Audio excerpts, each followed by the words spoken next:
Now that you've learned a little bit about how prokaryotes are classified using ribosomal RNA or other features, I'll show you some examples of these classifications, and I want you to pay attention to the differences between these major groupings. First up, we have the Proteobacteria. The Proteobacteria are gram-negative bacteria, and they are grouped together because they have really similar nucleotide sequences in their genome. They aren't the only gram-negative bacteria, but they're one of the major groups of gram-negative bacteria. Proteobacteria are further divided into classes, but you don't need to know the names of these different classes. I'm going to show you a few examples of Proteobacteria. You don't need to know these examples, but I just thought it'd be fun to take a look. Here is Rickettsia.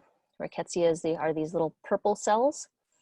These are infectious. They cause Rocky Mountain spotted fever, which is transmitted to humans and other animals by ticks. And what we're looking at here are the cells of Rickettsia inside of the cells of a tick. The next one is Neisseria. Neisseria is a fastidious species, meaning that it's really picky about where it lives, and there aren't very many media that you can grow Neisseria on in the lab. This is showing Neisseria colonies growing on chocolate agar, and this is one of the few ways that Neisseria can be cultured. And so we're looking at colonies here, not individual cells. And this particular one is Neisseria meningititis, which is a normal part of our microbiota living on our mucosal surfaces. Here's Alivibrio fischeri. These little green circles here are the bacterial cells, and they're green like that because they're bioluminescent. They actually create light.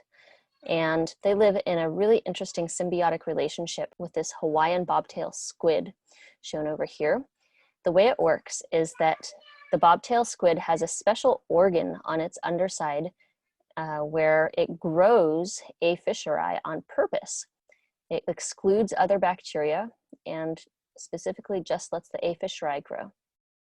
Provides nutrients and a nice safe place for the A. fischeri to grow and thrive. And when the fischeri reach a certain cell density, they start producing light.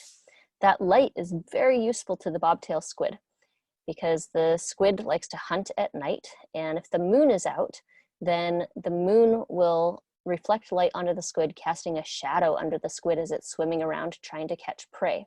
And that shadow can be a warning to the prey so that they run away when the squid is coming.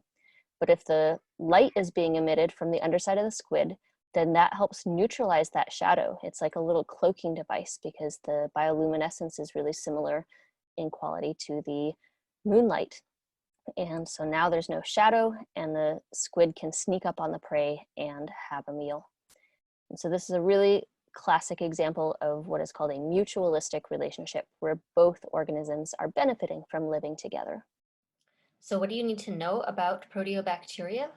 Well, the main points are that the characteristics of Proteobacteria include that they are all gram-negative and that they may be pathogenic or not.